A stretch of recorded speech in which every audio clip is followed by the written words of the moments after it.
During family dinner, my boyfriend's dad called me trash, until I stood up and handed him the envelope. I never imagined that a single envelope in my purse would completely destroy the arrogance of one of Boston's most prestigious families. My name is Sarah Martinez. I'm 28 years old, and what happened during that Thanksgiving dinner at the Sterling Mansion changed not only my relationship with my boyfriend James, but the entire power structure of his family forever. What I discovered that night proved that sometimes the person you look down on might be the one holding your family's fate in their hands. But what no one at that dinner table knew was that I had been hiding a secret that would leave them all speechless. If you're watching this and have ever felt judged by someone's family, drop a comment below and subscribe to see how I turned their prejudice into the sweetest justice that changed everything forever. I still remember every detail of that crisp November evening when I walked up the cobblestone pathway to the Sterling Mansion in Beacon Hill. The autumn air carried the scent of burning leaves and expensive perfume from the neighbors' parties. My hands trembled slightly as I adjusted my simple black dress,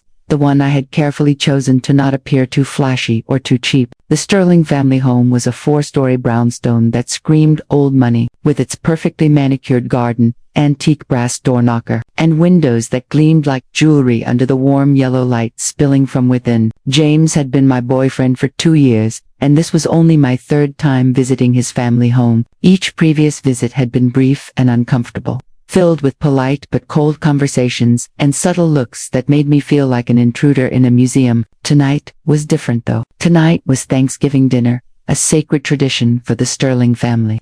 And James had insisted I join them despite my reservations. As we walked through the mahogany front door, the smell of roasted turkey and expensive wine filled the air. The dining room was a masterpiece of elegance. A table that could seat 12 people, set with china that probably cost more than my monthly salary, crystal glasses that caught the light from the enormous chandelier, and silver cutlery that had been passed down through generations. Every detail screamed tradition, wealth, and exclusivity. William Sterling, James's father, was a man in his early 60s, with silver hair perfectly styled, wearing a navy blazer that fit him like it was made by a personal tailor. His wife Victoria was equally polished, with her blonde hair in an elegant updo, and a pearl necklace that I suspected cost more than my car. They greeted me with the kind of smile that doesn't reach the eyes, the kind that says, "You're welcome here, but you don't belong." During the cocktail hour, I nursed a glass of wine while trying to make conversation with James's sister Rebecca and her husband Marcus. The conversation felt forced, filled with references to people I didn't know, places I'd never been, and experiences that felt foreign to my world. I could feel Victoria's eyes on me, analyzing my every word, every gesture, every breath. When I mentioned that I worked as a nurse at Boston General Hospital, I saw that familiar look pass between William and Victoria, the kind of look that said, "How quaint, she has a little job." But it was during dinner, when everything exploded. We were halfway through the main course, when William Sterling decided to address what had clearly been bothering him all evening. The conversation had been flowing around topics like their summer house in Martha's Vineyard and their upcoming trip to Switzerland when William suddenly set down his fork and looked directly at James. "Son," he said, his voice carrying that authoritative tone that probably worked wonders in boardrooms, "when are you going to stop playing around with this trash?" The word hit the air like a physical blow. The entire table fell silent. Even the soft classical music playing in the background seemed to pause. A Sterling should never lower himself to associate with this kind of people. We have a reputation to maintain. I felt the blood drain from my face. My hand started trembling, and I had to set down my glass before I dropped it. James looked uncomfortable but said nothing. Nothing. The man I had been dating for 2 years, the man who whispered sweet words to me every night, sat there in complete silence while his father called me trash in front of the entire family. Victoria Sterling nodded approvingly at her husband's words. "William is absolutely right. Dear, you need someone from our social circle, someone who understands our world. This girl, she's just not our level." She said this girl like I was an object sitting in the corner, not a human being sitting right there listening to every humiliating word. But this was the moment everything changed. I had been quiet, polite, and respectful during every interaction with the Sterling family. I had dressed modestly, spoken softly, and tried my best to fit into their world. But what they didn't know was that I had been carrying a secret.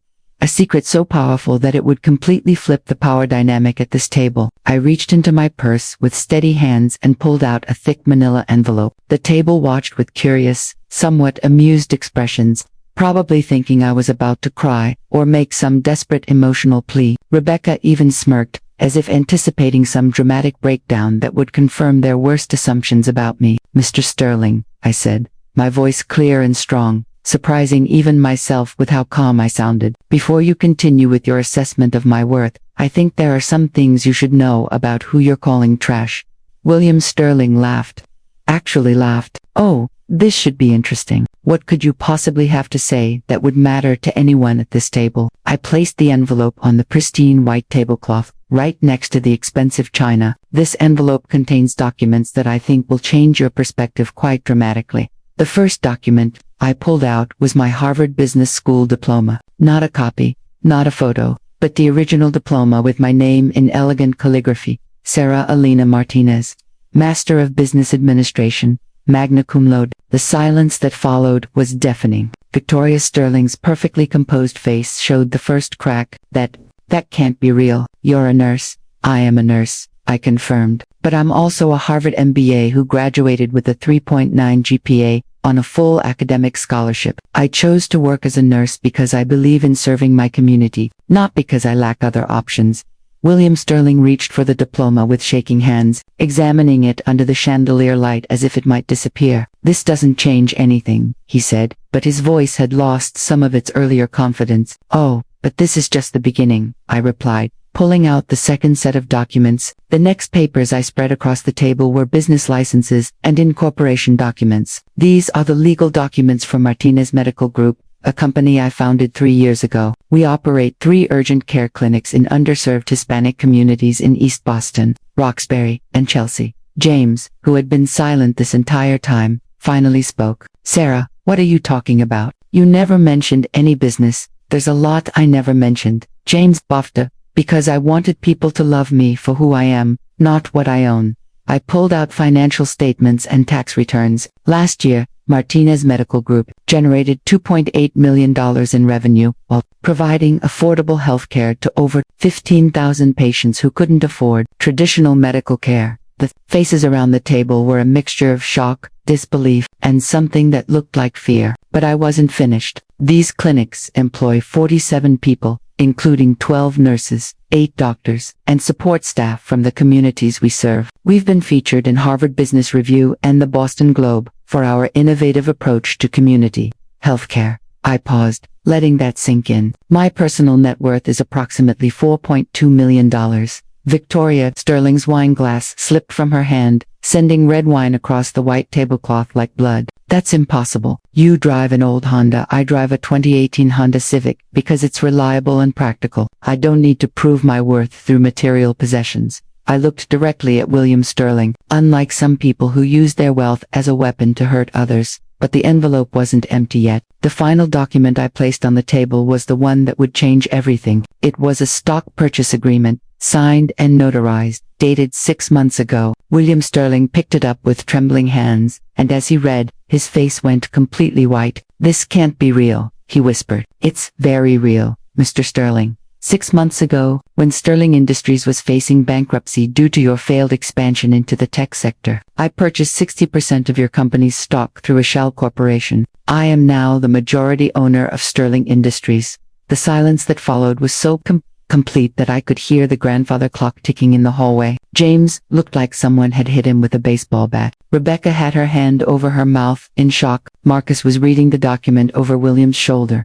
his eyes getting wider with each line. "You saved our company," James asked, his voice barely a whisper. "I saved your family's legacy," I corrected. Sterling Industries was 3 weeks away from filing for bankruptcy. Your father had made a series of catastrophic investments in tech startups that failed spectacularly. The banks were calling in loans, suppliers were demanding payment, and your stock price had dropped by 80%. William Sterling, aged 10 years, in that moment, his perfectly styled hair seemed to wilt, and his confident posture crumbled. How did you know about our financial problems? I know because I make it my business to research any company that interests me. When James mentioned that his family owned a manufacturing business, I investigated. What I found was a company hemorrhaging money due to poor leadership and worse, financial decisions. I pulled out another document, a detailed financial analysis that I had commissioned. Your company was dying, Mr. Sterling. The only reason it's still operating today is because I pumped $8 million into it through strategic stock purchases and emergency loans. Victoria Sterling looked like she might faint. $8 million. You have $8 million. I have considerably more than that, Mrs. Sterling. My investment portfolio, real estate holdings, and business interests total approximately $12 million. I built this wealth through hard work, smart investments, and by actually caring about the communities I serve. The power dynamic at the table had completely shifted. The people who had looked down on me minutes earlier were now staring at me with a mixture of awe, fear, and desperate respect. William Sterling cleared his throat, trying to regain some composure. Even if this is all true, and I'm not saying I believe it, what do you want from us? What I want, Mr. Sterling, is simple. I want the same respect you would show any other human being. I want you to stop judging people based on their ethnicity, their job title, or their zip code. And I want an apology. An apology. William's voice cracked slightly. A sincere apology for calling me trash, for treating me like I was beneath you, and for assuming that my worth as a human being was somehow less than yours simply because I choose to work as a nurse and drive a modest car. The room fell silent again. I could see William Sterling's mind racing, probably calculating exactly how much power I now held over his family's future. His company, his reputation, his entire legacy was now in the hands of the woman he had just called trash. Sarah, Victoria Sterling said, her voice shaking.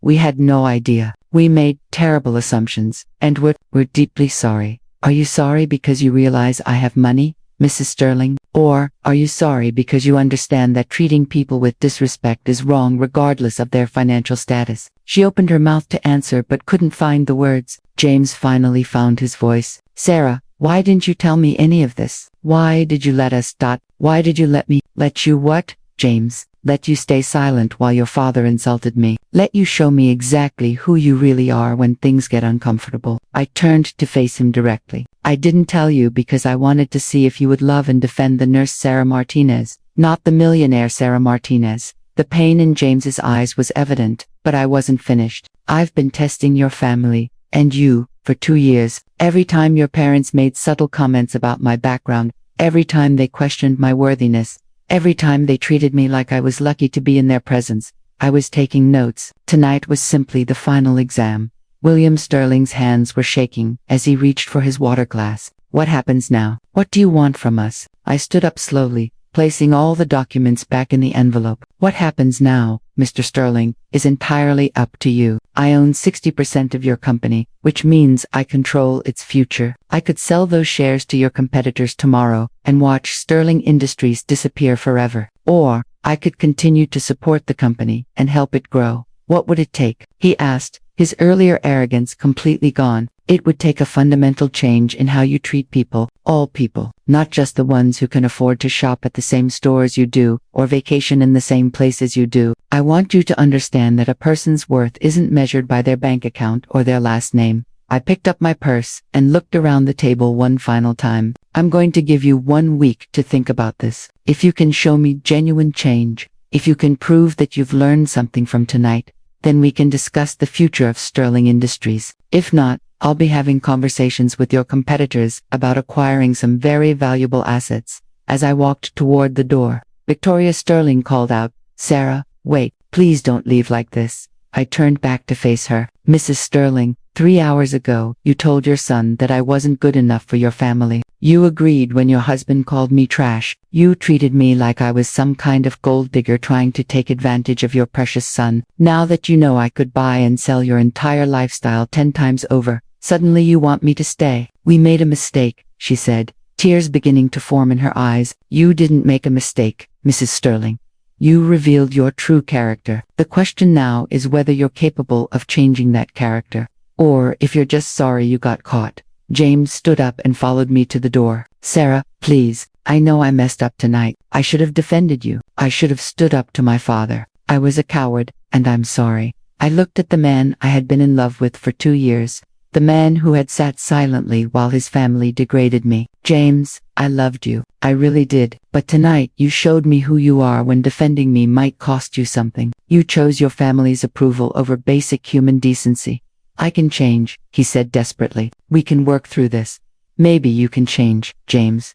But I won't be around to find out. I deserve someone who will stand up for me when it matters, not someone who finds their voice only after they discover I have money. I walked out of the Sterling mansion and into the cool November night, feeling lighter than I had in years. Behind me, I could hear voices raised in urgent conversation, probably trying to figure out how to salvage their relationship with the woman who now controlled their financial future. A week later, I received a handwritten letter from William Sterling. It was 5 pages long, filled with genuine remorse and a detailed plan for how he intended to change his perspective and his behavior. He had enrolled in diversity and sensitivity training, made substantial donations to Hispanic community organizations, and written personal apologies to every person he could remember treating poorly based on their background or economic status. Victoria Sterling had volunteered to work at one of my clinics, spending her time helping patients navigate insurance paperwork and providing translation services. Rebecca had started a scholarship fund for underprivileged students pursuing medical careers. And James had moved out of his parents' house,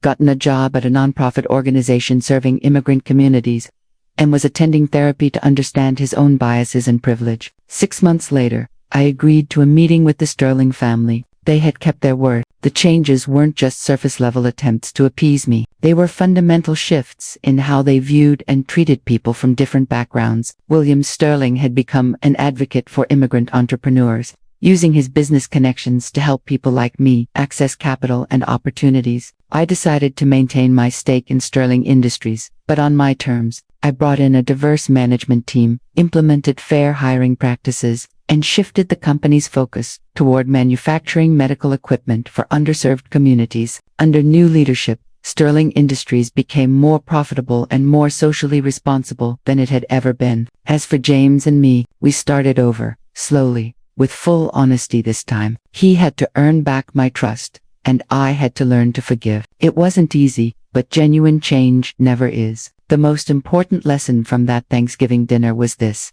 never judge someone based on their appearance, their job, or their background. The quiet nurse sitting at your dinner table might be the Harvard MBA who holds your family's future in her hands. The immigrant family living next door might be the entrepreneurs who will revolutionize your industry. The young person you dismiss as not your level might be the one who saves your company from bankruptcy. True wealth isn't about money in the bank or the size of your house. True wealth is about character, compassion, and the ability to see the value in every human being regardless of their circumstances. That envelope I carried that night contained more than just documents. It contained the power to destroy prejudice and the opportunity to build something better in its place. Sometimes the person you look down on is actually the one looking out for you. What experiences have you had with people who judged you unfairly? Have you ever had to prove your worth to someone who underestimated you? Share your stories in the comments below. And don't forget to subscribe for more stories about justice, transformation, and the power of never giving up on yourself.